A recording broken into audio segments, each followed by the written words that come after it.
प्रश्नावली 13.2 का question number 2 है आज। तो इसको पढ़ते हैं। निम्नलिखित आंकड़े 225 बिजली उपकरणों के प्रेक्षित जीवन काल घंटों में, जीवन काल क्या हमें दिया घंटों में, की सूचना देते हैं। चलो जी, और उपरोक्त का बहुलक जीवन काल ज्ञात कीजिए। क्या ज्ञात करना है? बहुलक जीवन काल।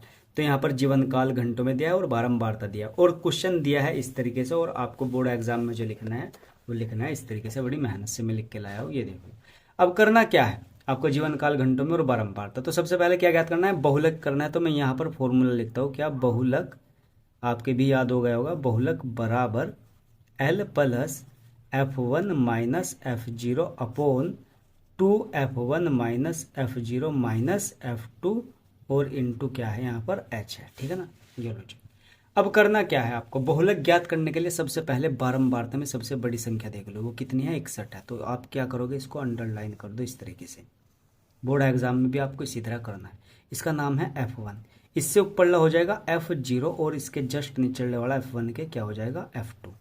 और जो F1 है ना, उसकी साइड में जो शुरुआत का होगा, मैंने पहले कहा है, वो क्या होगा? आपका L होगा।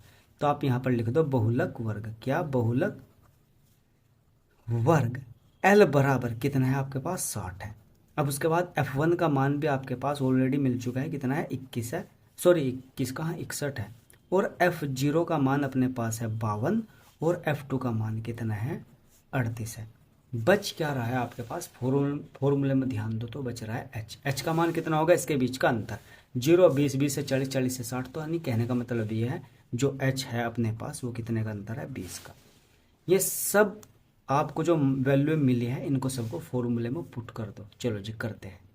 L का मान कितना है अपने पास? L का मान है 60। लो जी 60 प्लस F1 का मान है 61 और माइनस F0 का मान कितना है? F0 का मान है 52। ध्यान से देखना है। और दो आ रहा है, 2 F1 है तो 2 गुणा F1 का मान 61 है माइनस और F0 का मान है 52 और माइनस F2 बचा है। अब F2 कितना है अपने पास? F2 है 38। कितना है? 38 और ब्रैकेट बंद गुणा H का मान कितना चल रहा है? कितने का अंतर चल रहा है यहाँ पर? 20 का। देख लो 0 से 20, 20 से 40। तो यहाँ पर 20 का अंतर है। अब उसके बाद करना क्या है? 60 को तो झुका तो ही रख लो कि क्या है तो जुड़ेगा। प्लस बड़ा ही सिंपल कैलकुलेशन है। 61 में से 52 जाएगा जब तो बचेगा 9। कितना बचेगा? 9। ये मैंने 9 लिख दिया। 61 दूनी कितना हो जाएगा? 122। कितना? 122 और माइनस 52 और 38 टोटल जोड़ेंगे तो आएगा 90। भी क्या है का? माइनस का, क्योंकि दोनों क्या है माइनस के। और गुणा क्या है? साथ में 20 है। अब करना क्या है? 60 तो जुगा तो ही प्लस। अब मैं कर दूं इसकी गुणा तो नहीं, गुणा नहीं करनी। अभी क्या करूं मैं? यहाँ से घटा लूँ तो 9 जुगा तो ही 122 में से 90 जाएंगे तो बचेगा 32। कितना का बचेगा? 32।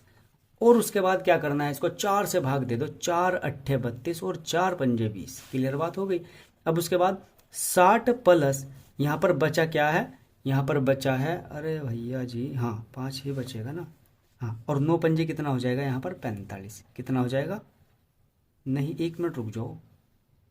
तो यहाँ पर यानी कि ये 9 भी बचा है और 5 भी बचा है तो 9 पंजे कितना हो जाएगा यहाँ पर? 45। और बटे में क्या है? 8 है। और जब हम 8 से 45 को भाग देंगे तो कितना आएगा? कितना आ जाएगा? ये आएगा 5.625। ध्यान से आपको भाग देनी है।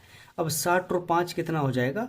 65 पॉइंट कितना हो जाएगा? 625। ठीक है ना? लो जी, ये क्या निकल के आया आपका? बहुलक। क्या? बहुलक।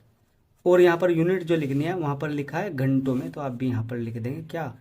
घंटों में। ठीक है ना? घंटों में ये जरूर लिखनी है आपको। लो जी, आई होप आपका सेकंड क्वेश्चन भी हो चुका है। तो जरा वीडियो को कर दो लाइक और दोस्तों में शेयर कर दिया करो। तो मिलते हैं अगली वीडियो में वापस, तब तक के लिए बाय।